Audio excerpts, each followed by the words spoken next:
Hi, welcome everyone. Good afternoons, good mornings. We're about to start. We're scheduled for 6 a.m. PST. So Serge from InPlay, whenever you're ready, you can give us a brief introduction and then we can hop into things. Thank you so much, Aidan. I appreciate it. Good morning, good afternoon, and in some cases, good evening, everyone. Good day, everyone. I think we're just about to start in a minute. Welcome all again. We're delighted that you're participating in EP's and InPlay first webinar for harvesting, energy harvesting EVK that we're going to be, evaluation board that we're going to be presenting to you. As we all know, this is a very much growing field. IoT field is on a huge uprise, and a great subsegment of it is the energy harvesting. And we will be going over that presentation with you this morning. This webinar will be recorded for your consumption later on. We will also repeat it tomorrow morning, tomorrow 3 hours later than this time to accommodate some of the other time zones. So if you have other affiliates, friends, or you like to participate again, please do go to either the EP's website or the InPlay website, and you will see the link to register for that seminar as well, webinar as well. With that, I would like to introduce our two speakers, Bruno Damian from EP's, and also Aidan Martins from InPlay. With that, Hello. It's 6 o'clock. I will turn the mic to the two distinguished speakers, and we look forward to a great webinar. If you have questions, please feel free to put it on the chat line. We will be more than happy to answer those, but I think there's a dedicated section to the question and answers. We have a Q&A just at the end, yes. Yep. Have a great webinar all. I'll go on silent now and let the experts do their presentations. Thank you, Serge.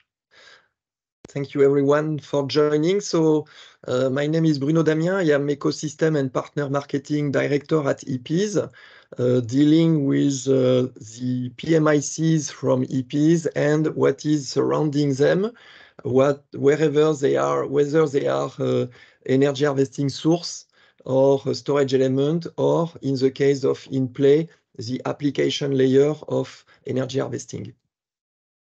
Aidan? Yep. And my name is Aidan Martins. I'm from InPlay, and I'm a field applications engineer. Okay. So we have split this presentation in a few parts. In this introduction, we will discuss about the market overview of this application, which is focusing on asset tracking and BLE beacons, with applications being either personal item findings, like the key fob you can find some places, or really asset tracking of devices. So it can be either B2B or B2C applications. And from common market research done recently by ABI Research, you can see on the right of this slide here, you see that the total amount of devices which are shipped, delivered to the world in 2023 is approximately 210, almost 210 million units. In each of those devices, there is one disposable coin cell. So it means that every year there are 200 million coin cells which are supplied, delivered, and due to the fact of aging and usage, possibly discarded and disposed somewhere. There are policies of recycling, but still this is representing a big threat to the environment. And additional to that, if you consider that yet a coin cell unit cost is low when you buy them by the millions or 10 of million units when you are the OEM maker. When you are facing an end of life of your coin cell as an end user, B2B or B2C, consumer or professional, you are facing a unit price which is far above what they are buying in the million units. Go to the shop, see how much CR2032 costs, and you will see that operating expense just by replacement is growing very fast. And it's not just the fact of buying and opening, it's also the fact of moving to the place where you need to replace those batteries after 1 or 2 years of service. Hence, what we want to propose in this EVK, with this EVK and jointly working with InPlay, is something that is maintenance-free, a maintenance-free tracker, which allows you to reduce the operating expense of your product and having still a low bill of material, meaning a low capex, a low capital expenditure just for manufacturing and deploying it. And on top of that, we offer a solution that is environment friendly and which is based upon energy harvesting. So maybe Aidan, you can introduce what it is. Yep. So with this market view in mind, we have come together to create the Energy Harvesting BLE Development Kit. And so this kit comes with the Ion 100, which is the InPlay software-free, code-free BLE beacon. Yes, the one that Bruno is highlighting there. And then it also comes on the board is the AEM 10330, which is a PMIC, that's a power management integrated circuit from ePiece. And so over the course of this webinar, we're going to be discussing the system overview of this board, system features, some of the rationale for choosing the ecosystem devices, a couple examples for how you might use this device, how to configure the Ion 100, more energy sources. So one of our main focus will be solar, so photovoltaic cells, but we also cover some other energy options. And of course, we will have a conclusion and a Q&A. So if we can go to the next slide. And I will start with talking about some of the Ion 100's features for this chip overview for the EVK here. So the Ion 100 is a fully Bluetooth 5.3 compliant device, and it is code-free, software-free, and fully configurable. So there's no need to have a software engineer to work with this device. They can, but you could also have your hardware guy, firmware guy, even your CEO can go ahead and take a hand with this because it is fully configurable through a GUI that we provide. It is ultra low power, so it's perfect for these battery-free applications. It has a wide operating voltage range, 1.1 all the way up to 3.6 volts. So that definitely widens your options for what is providing the power here. In this case, it is the 18-pin package that is on the EVK. So that gives you all the access to a lot of IOs, but we also have other packages available. And then for sensor applications, we have options for I2C, ADC, one-wire sensor, and GPIOs. So many different options there. And then I'll hand it over to Bruno to explain the ePiece part of this. So yes, we have embedded in this EVK, after some research, the AEM 10330. We will explain the rationale for this choice later on. And this AEM, as the acronym says, is an ambient energy management circuit. So it is made to connect on one side the photovoltaic PV cell. This particular product is optimized for photovoltaic energy sourcing. You can get connected to it a wide range of popular PV cell. We will show you some examples of what can be connected to it in this particular case. You see the input voltage range is quite wide. And guess what? The configurable load voltage is fully compliant with the NanoBeacon in 100 device. What is interesting is, and we will explain it, is how to select one value between this here and this one, and how to optimize the overall hardware due to the smart selection. And we'll train you and explain you how to do it wisely. Energy consumption efficiency is extremely important. So we have an extremely high energy efficiency here. We will explain you what it is and how you can yourself work and think and use this type of PMIC to get the maximum of your energy harvesting source. Obviously, the PMIC is also capable to make protection of the storage element. We want to have a reliable system, so we have to have some sort of protection of the storage element. And we think of how to make the best pairing between the PV cell and the storage element. And we will cover that during this training. Just a quick overview of the system. You must see the PMIC as a sort of gateway between input energy, storage element, and the application. The PMIC goes just in the middle with a wide range of interfaces on the left, the right, and the top.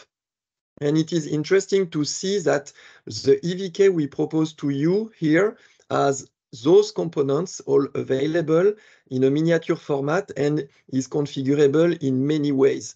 You can select by programmation, and Aidan will go further into that. You can select the way you want your BLE front end to work. You can select various PV characteristics. You can multiply the number of storage elements and output voltage to make your own way of life. But we have optimized it already for you, and we will explain to you how. Now, maybe, Aidan, you can explain how this board is made of. Yes, so I have the board here with me, and then I also have it here, of course, on the screen.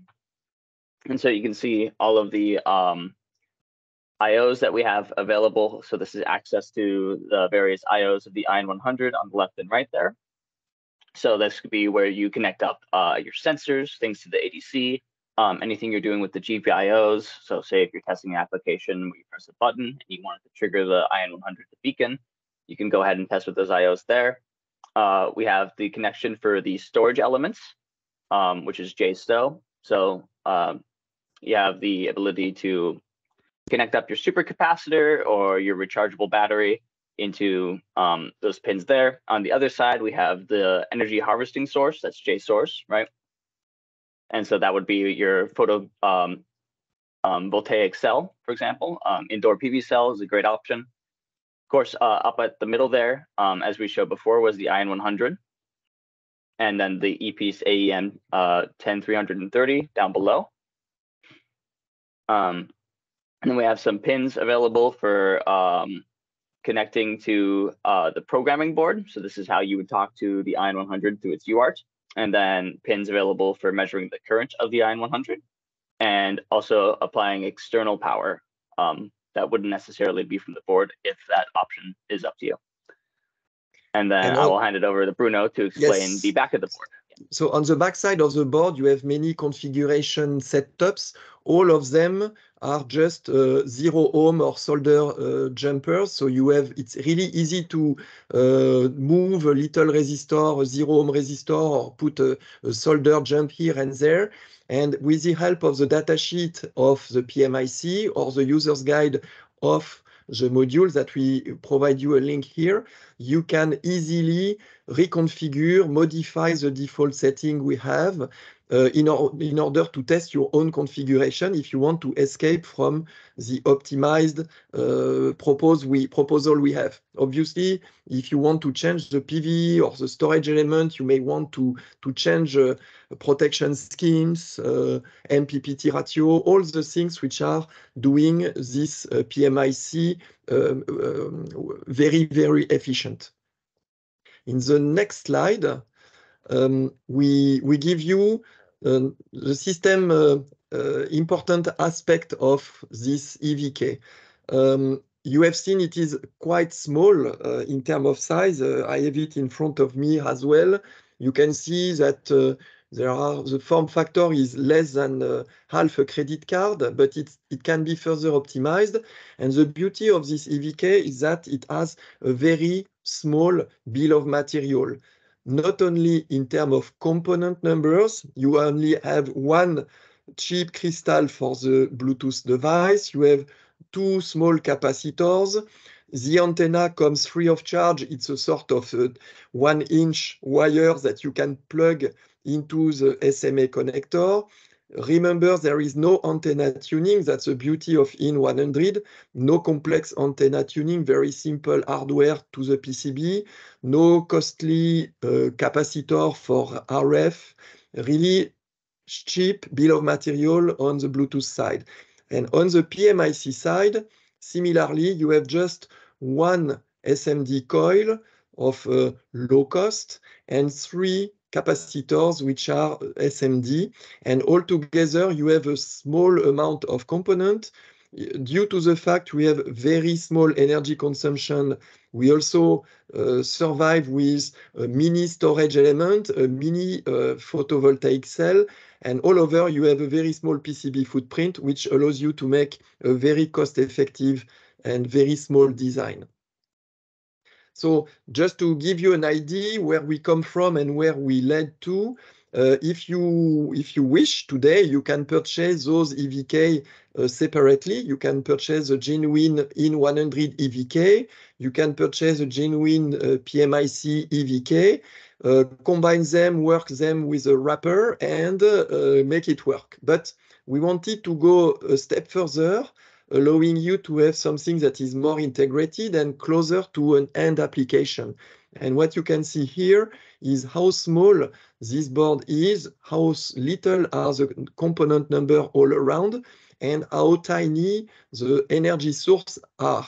If you compare that to a CR2032 of 32 millimeter diameter, here you have a small PV cell that is 15 millimeters, almost half the size of a CR2032.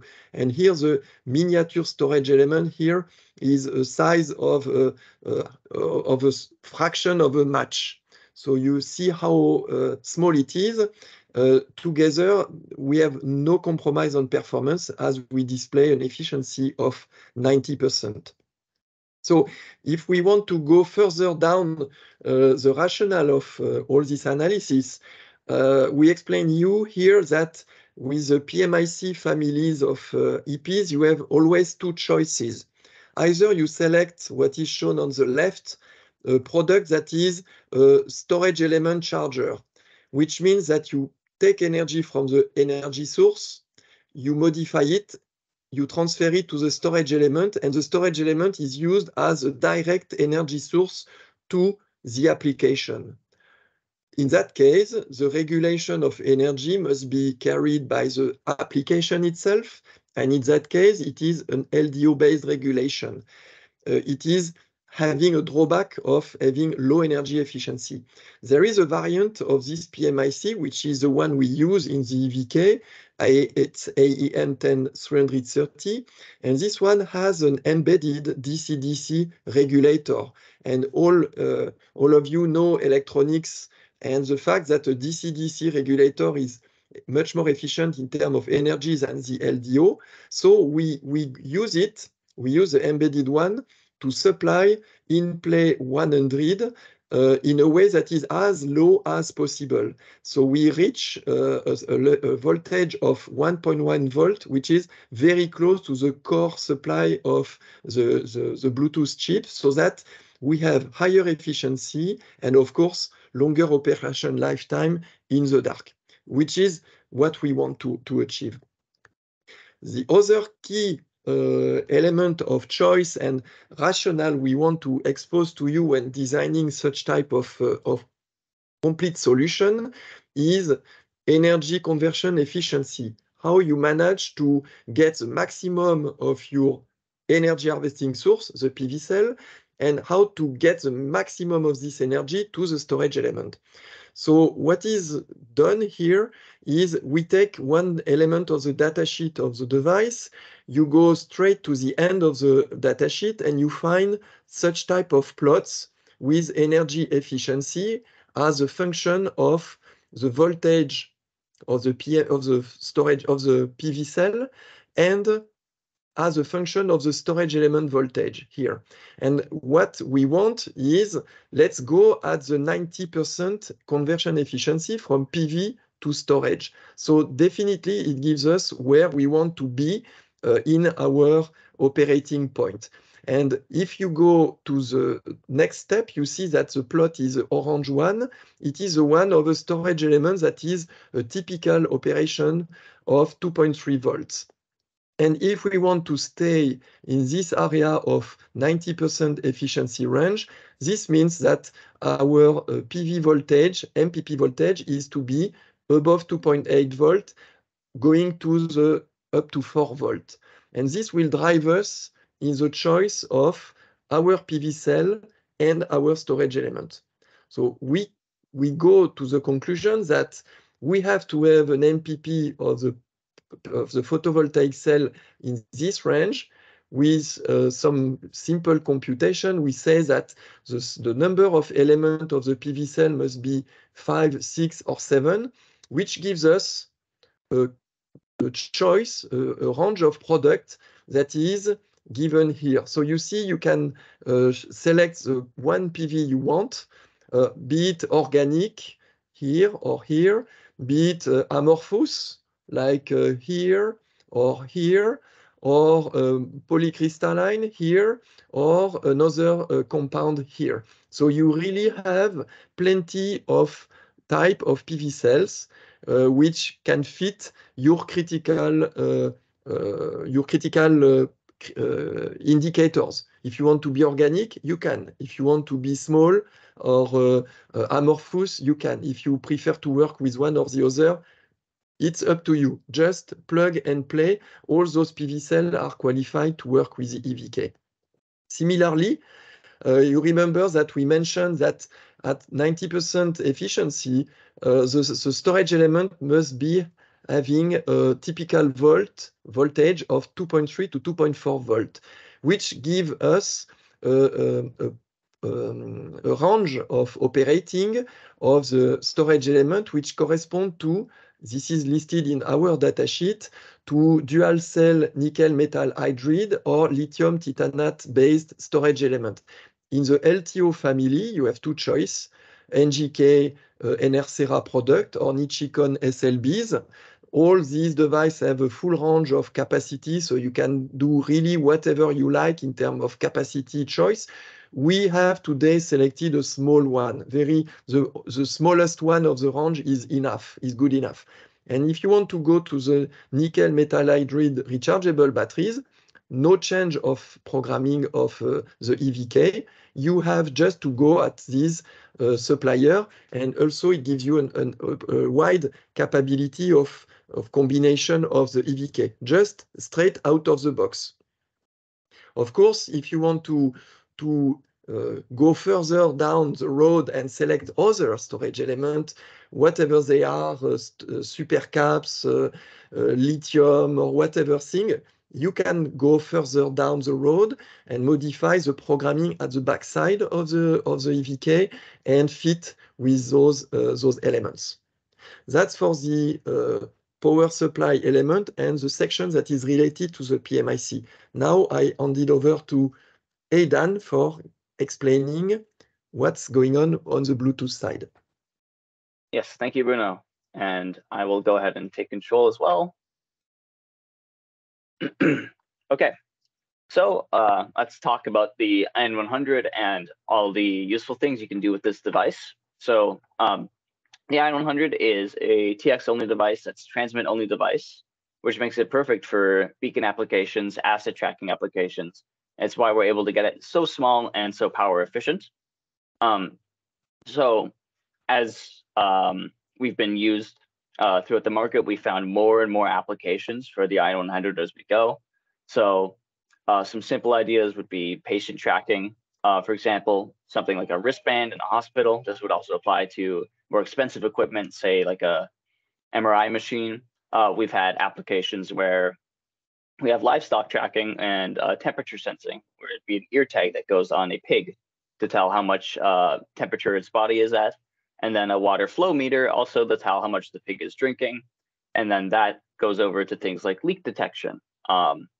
We also have applications in baggage tags, detecting the presence of the life vest that is under a seat when you're on the plane, things like employee badges. Of course, as I mentioned, we have many different sensor interfaces, I2C, ADC, GPIOs, one-wire sensor. So things like gas leak detection, temperature sensors for medical applications, or say if you're shipping meat, vegetables, also very useful for temperature sensing. So combine this all with getting rid of the battery, and suddenly you have a maintenance-free asset tracker. You have a maintenance-free patient tag, a maintenance-free employee badge, all sorts of things like that. And of course, as Bruno was discussing on the photovoltaic cell side of things, this can be an indoor light-powered or solar-powered option for that solar cell. So something like an employee badge, very doable with a solar cell. And then another application would be something like tampering detection. I want to see if somebody's broken something, opened something they weren't supposed to, and the IN100 is blinking out, saying, hey, somebody tampered with me, all sorts of things like that. So moving on to the next one. Okay, so as I mentioned before, we are a 100% code-free, software-free device, and we're all configured through the UART here. So on my board here, there's the UART as I showed, and then we have a programming board in which you plug it into your computer. And that allows you to talk to the device through our NanoBeacon config tool GUI. So this shows off some of the options that we have here. So we have 3 advertising sets available. You can have any combination of these going at the same time. So set 1 and 2, all 3, set 2 and 3, etc. We have multiple interfaces for sensors. So you see along on the left here, we have ADC, of which we have 4 channels. You can also see the GPIO edge count. So if you're doing some sort of edge detection. I2C, we have 3 I2C slaves available. GPIOs, for the 18-pin package, we have 8 GPIOs available, 2 of them for the UART, but the 6 of them can be used for any sort of combination of applications.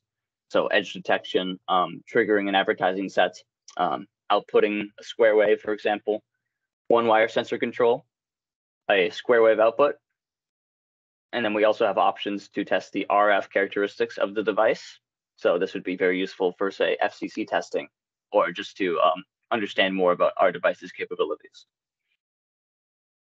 And then you're able to have these 2 modes. We have the run and RAM mode, which takes the settings you have in this GUI here and has the IN100 run with them, as long as the power is provided. And so this could be combined with the EVK, so that the solar cell and the storage element are providing power while you run in RAM, and then you unplug, move it somewhere else, and you can see, hey, I'm able to detect this location. Can I tell, can I get its distance from over there, for example? And then we also have a burn the eFuse memory option. So this is a one-time programming only option, so it's permanent once you do it, but this will have it keep its settings even through a complete power cycle. So that is how you make it a permanent configuration. So you can test as much as you like on the GUI, and then as soon as you're satisfied, you say, okay, this is good, and then I can burn it. Okay. And then, as I mentioned, we have triggered advertising sets as well as continuous sets. So if you're doing something like, hey, I want this to beacon out when I'm above a certain temperature or below a certain temperature, or when my accelerometer is going too fast, or when tamper is detected, you can have a advertising set to do that. And as soon as that event is detected, we're beaconing out at whatever rate you'd like. And then for continuous sets, of course, you want something that's periodic, every 1 second, 5 seconds, 30 seconds, depends on your application, or even faster, 100 milliseconds. And then, of course, this GUI and all the relevant documentation is all available for download from the InPlay website. Okay, moving on. So on our YouTube channel, we just uploaded 3 demos about this. So I cover briefly how to configure an iBeacon. Very easy, very quick, less than 10 minutes, you can get an iBeacon going. I talk about the custom beacon configuration. So all the different things you can do to make your own custom user-defined payload. And then I cover briefly the triggered beacon options. So how to set up a trigger based on a sensor, how to set up a trigger based on the GPIOs, etc. Okay, moving on. Okay, if you would like to know what the current consumption is of the Ion 100, the BLE part of this board, you're able to remove jumper 8, so J8, which is the current measurement. You can connect VCC, which is pin 1 of J8, with the external power supply with an ammeter, and then set the voltage to be the same as VLoad. You can reset the device, run it in RAM on the GUI. Then you can disconnect from the programming board, set the external power supply at the voltage you want to measure the current for. So this would probably be equal to VLoad in this case. And then if you're providing power externally from the storage elements, you don't necessarily have to do steps 3 through 5 here. And with this, while it's running in RAM and you're measuring the current, you're able to see, okay, this is how much current the BLE part of this device is taking. Okay. Let's say you want to estimate the energy consumption of the entire EVK, right? So in this case, you set the input voltage at 2.4 volts on the storage connector, and then you want to measure the average current of the device for 1 minute period, right? And then you want to figure out, okay, what is my energy consumption for 24 hours? So you take that previous current measurement, you multiply it by the voltage of the storage element, and of course, turn that unit into days, and then you get your joules per day. Then you want to see what the estimated energy storage capacity is of your capacity element. So you take that nominal storage voltage, you multiply it by the storage capacity, and then convert that into joules that you have. And then you can get an estimate of the lifetime in days with no light. So this would be in complete darkness. The solar cell isn't taking in any additional light. So that's just the estimated capacity divided by your energy consumption per day. And then you can figure out how many days of joules do I have. So let's look at an example with that. Let's just say the Ion 100 is configured to advertise periodically at 5 seconds at 0 dBm for a battery-free tag application. So going back to step 1 and 2 of that previous slide, we figure out its current consumption. For the minute, we find it to be 3.77 microamperes. And then VSTO is at 2.4 volts. You find the joules per day with that previous equation. Okay, we're at 0.78 joules per day. Let's suppose we're using this Nichicon SLB at 0.8 microamperes hours. And then you find that your capacity is 6.912 joules. And now we think about, okay, what am I getting out of that? So with no light operations at that 5-second interval, I'm already surviving a week, more than a week, right? 8.86 days. So that is perfect for something like a medical application that goes on a patient, and then after it's done, it's medical waste and needs to be thrown away. It doesn't need to last longer. But if you do need to last longer, if you just increase that that interval by just 10 to 10 seconds, suddenly you're surviving 2 weeks. If I go up to 30 seconds, suddenly I'm surviving 1 month. And that is in complete darkness, right? So that would be perfect for something like a shipping container, something that will be in the darkness for a long period of time, and then it will be opened up and exposed to light. But in the meantime, it's surviving that whole month in complete darkness. Okay. Needless to say that when there is light, and light means not a lot, the system works forever. This one, yes. I have mine here, positioned in my office. I am at 3 meters from the window, 2 meters 8 from the ground, and it's running like this since February, transmitting a beacon once every 10 seconds to the mobile phone, saying, hello, I am there. I am doing such thing, and it's running endless when there is such a tiny PV cell. So it's really, really high performance and ultra low power.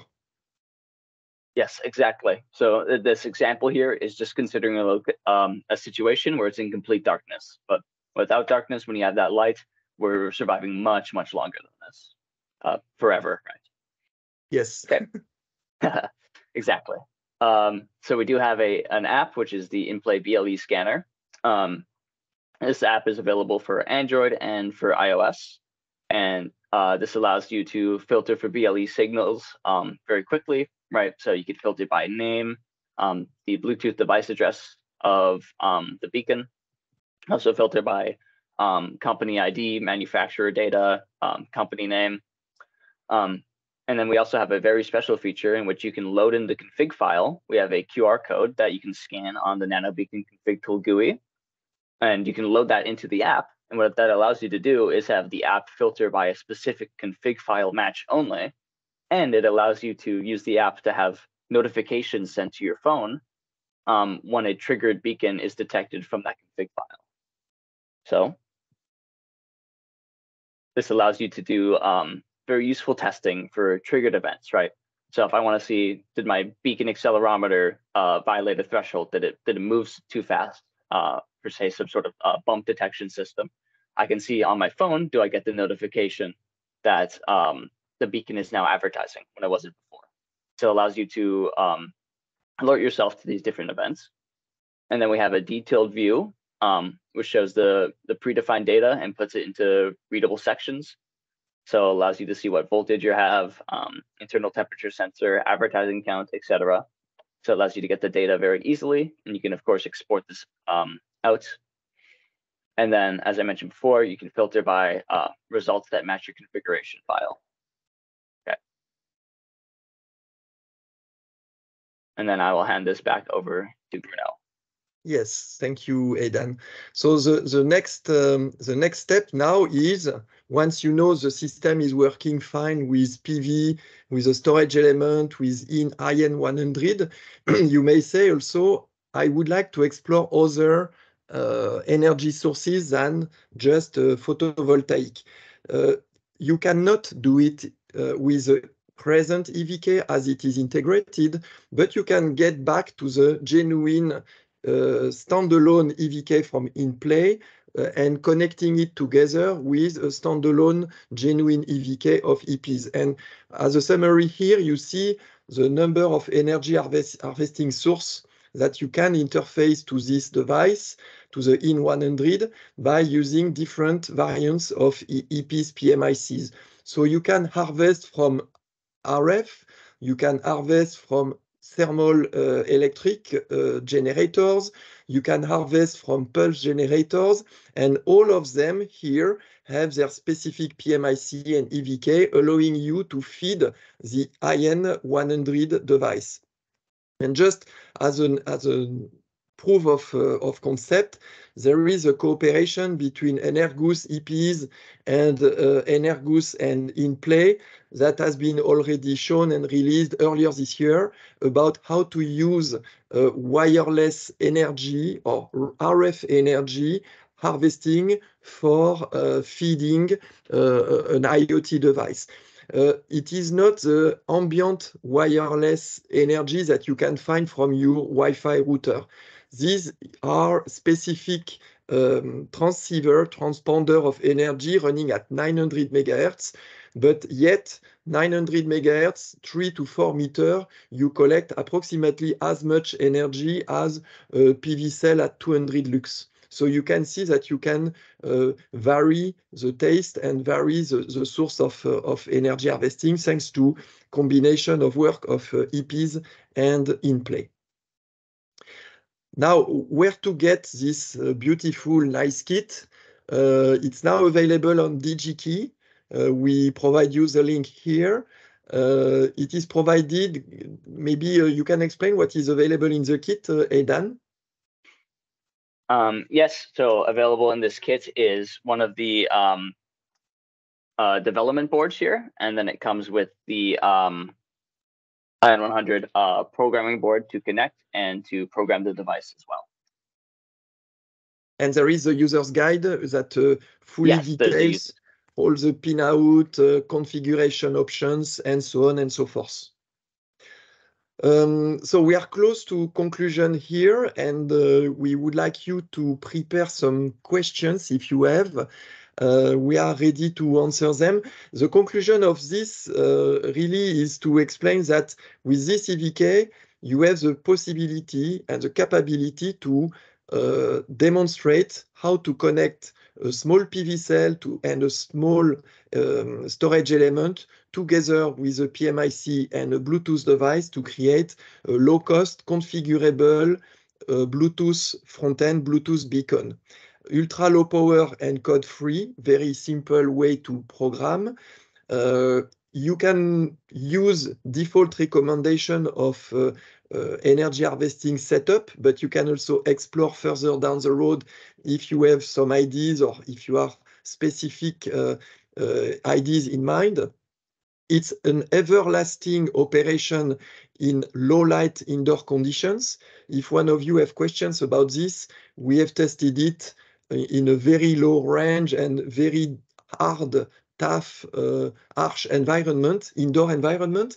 But if you are running out of light for any reason in your application, you can tune the application to survive from 9 days to 1 month with a duty cycle ranging from 5 seconds up to 1 minute. And so the user can test and change the settings with the EVK itself, but default, it is working very fine with the default configuration. So with that, we are at the end of this webinar. Aidan and I, we thank you very much for attending, and thank you. We hope that you have questions. So I do see a few coming in on the chat here. So from Igor, we have, please talk more about RF energy harvesting. So as we saw in the previous slide, we do have that press release with Energis, which does go in a lot more detail explaining the situation.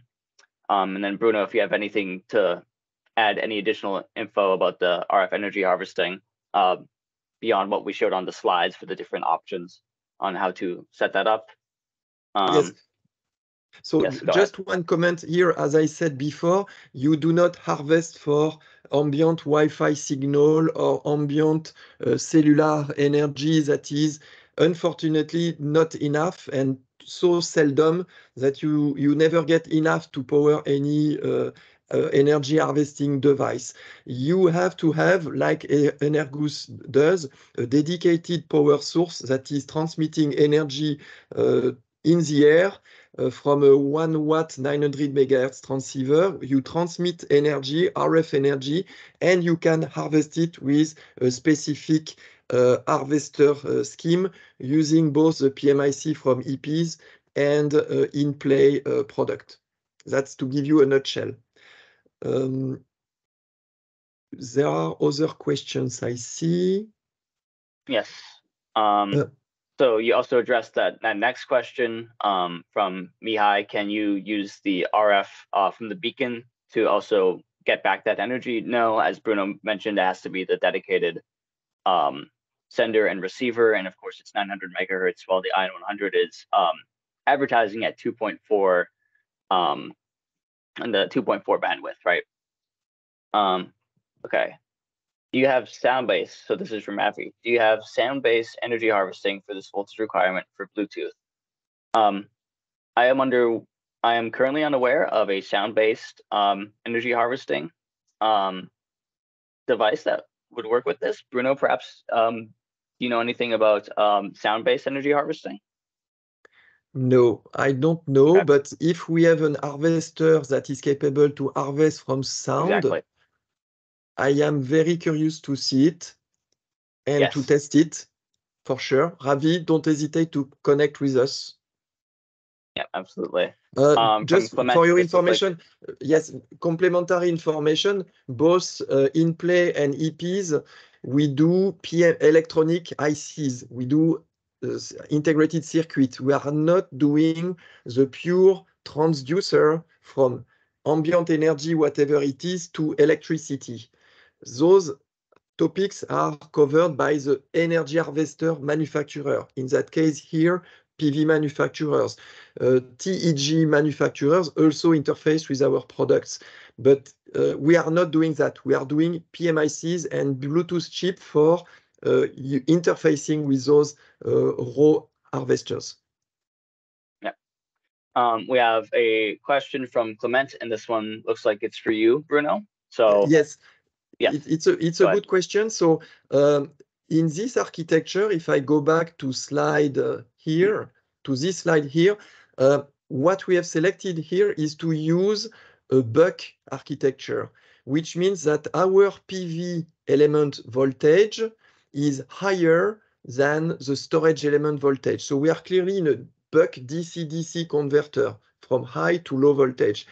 You can, of course, wish to prefer a boost architecture, saying, I want to use a low voltage energy harvesting source and boost the voltage to a higher storage element voltage. And that is really possible with the PMIC. And in particular, you mean AEM 10941. So you can also use AEM 10941, but you would have to change the combination of PV and storage element. We did the opposite here, just because it was possible and we wanted to explore this path. Yeah. It's from Rocky. Are there WLCSP packages for both BLE and the PMIC chipsets? For the IN100, we do have a WLCSP package. It is a very small 1x2, and it is a 10-pin package. We do have more info about that on the IN100 datasheet and on our website. And Bruno, can you comment? And regarding this PMIC in particular, we use in this kit, it's in QFN 40 5x5. We have PMICs with WLCSP variants, 10900 and AEM 00901, but they are not used in this particular EVK. Of course, if you want to develop a solution with WLCSP, you can. You just have to take care of which PV you choose and what storage element you use. We have a user's guide that will help you select that. Yes. Okay. Next question. What is the Bluetooth low energy range? How does this vary with antenna choice and TX power? How does changing TX power affect system operating time? This is from Lawrence. So Bluetooth range, the IN100's range is quite good. As you increase the TX power level, of course, that will increase the range as you go. So at max TX power level, we're seeing 100 meter plus easy. If you change the PHY rate to LE coded PHY, we're doing much more, 200, 300 meters. And of course, the TX power level will increase the power consumption when the device is transmitting. And so how that will affect your overall system operating time will depend on the application. So it's going to depend on that TX power level, but also it's very dependent on your advertising interval. And then if you have any other peripherals on the system, so say if you're using a sensor too. And so I can't give you a clear answer of how exactly it will change it because it's super application based. But if you do have a specific thing in mind, you can go ahead and email me and I can evaluate for you. And then antenna choice is important for getting the right range. We do have partners that will give wonderful recommendations for different antennas depending on your application. And as Bruno's pointing out, ultra low cost whip antenna, very easy to connect to the development kit here. Just a 1-inch piece of wire is enough. Yes. Okay. From Clement, is it possible to trigger advertising from an RTC to advertise 4 or 5 frames every 10 minutes, for example? So we do have the option to trigger an advertising set that is of a certain length. So say 4 frames, 5 frames, etc. To have it happen on a 10-minute interval, we do have some ability to have an internal timer to activate, but we can also have external stuff that comes in and tells us, that sends in that trigger on that 10-minute section. So it will depend on the application. You can go ahead and email me and I can explain in more detail to you. Next question from Auget. How do you manage that there isn't matching circuit for the BLE antenna?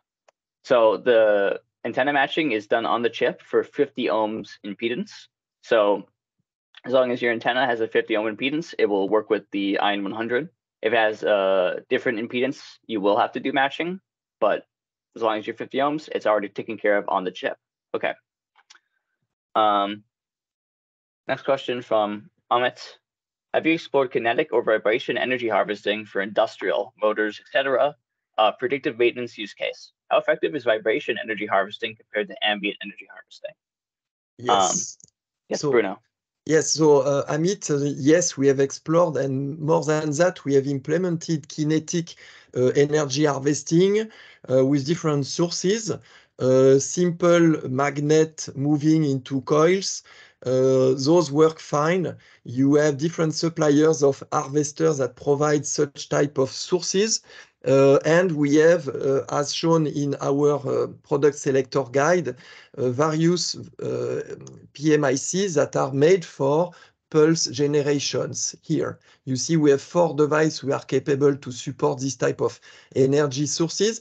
And if you speak about vibrations, there is another family of PMICs that support it. So definitely, yes, just connect an harvester to the EVK, make your test, and if you need support, feel free to connect with you.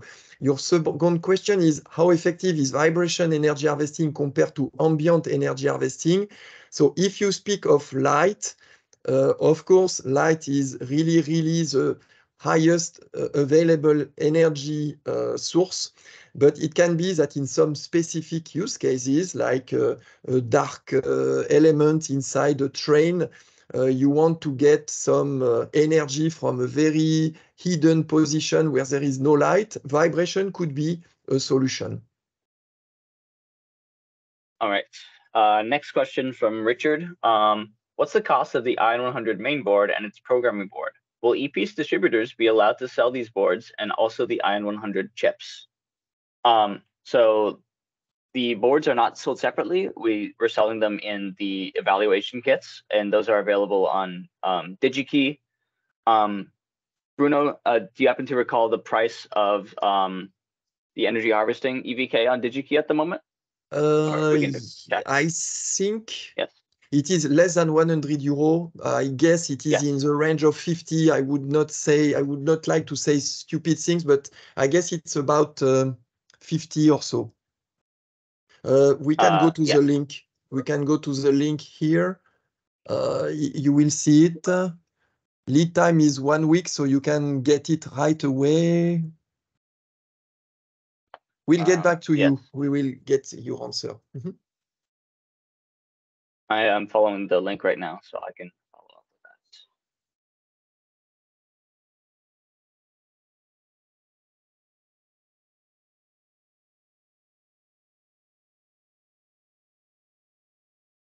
that. We have a question from Igor about the approximate budgetary pricing for the harvesting chip, Bruno? Yes, so Igor, I would advise you to get in touch with our sales team. You can mail us at sales@eps.com. We will give you a budgetary pricing for whatever volumes you are thinking about.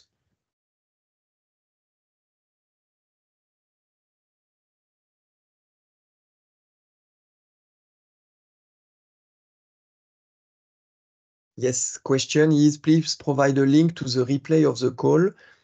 I think, Serge, do you have, you may provide a link afterwards? We'll definitely do that. This is being recorded, and we shall do that. So, Aidan, did you get the EVK price? Russell. Yes, it is loading up here. I am seeing right now for my location in the United States, $60.60. So that is what is available at the moment. Okay. That's the energy harvesting kit. Yes, we energy also have harvesting an answer. Kit. Yep, we have an answer because I don't think if the question was very clear which kit they were asking about, but the IN100 EVK is selling for approximately $32 on DigiKey. And of course, I'm providing the link for the EVK in chat as well for the energy harvesting one. Yes. So InPlay is being distributed by DigiKey and by our global distributor called Celtec International. For anyone who's in Europe, you would recognize them. They're also very active in United States and Asia. And if you want to purchase EP's EVKs, you go for this one at DigiKey and for all the separate ones at Mouser.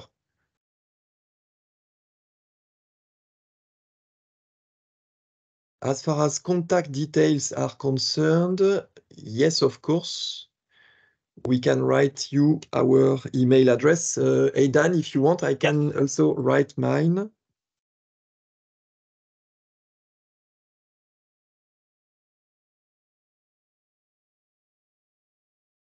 So I have entered mine in chat, and Bruno should be able to type his in shortly. Yes. So if you want to get in contact with either of us, we're all fully available whenever you'd like. Just go ahead and shoot us an email.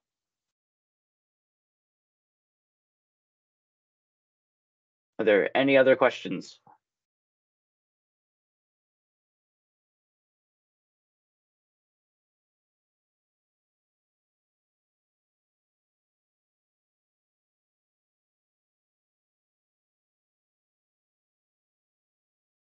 I see a From question Ravi. about 5G. Yeah. Mm-hmm. 5G. So sorry, Ravi, can you elaborate a little bit? Because for the IN100, we're doing BLE, which is in the 2.4 gigahertz bandwidth. So not 5G. Yes.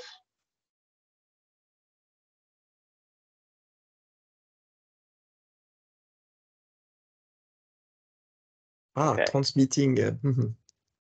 Yes. So we're doing BLE, which again, that's the 2.4 gigahertz bandwidth. So not quite. Yes. Yes. Thank you. So I think we are running at the top of the hour. Yep, getting close. So last chance for questions.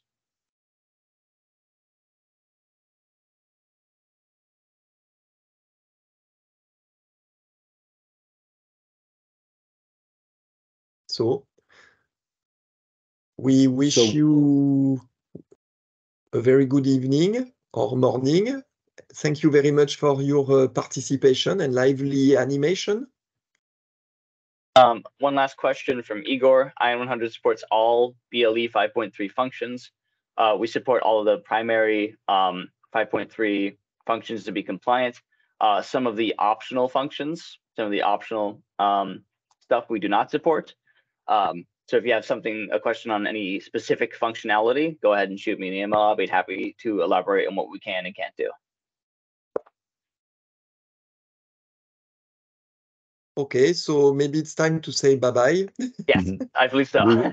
We will send the link for the recording to everyone who was on this call. Again, please feel free to share the presentation and the link for tomorrow's presentation and webinar that we're going to have. It's going to be an identical one. So if you have other questions, please attend and ask the questions or ask it from our presenters.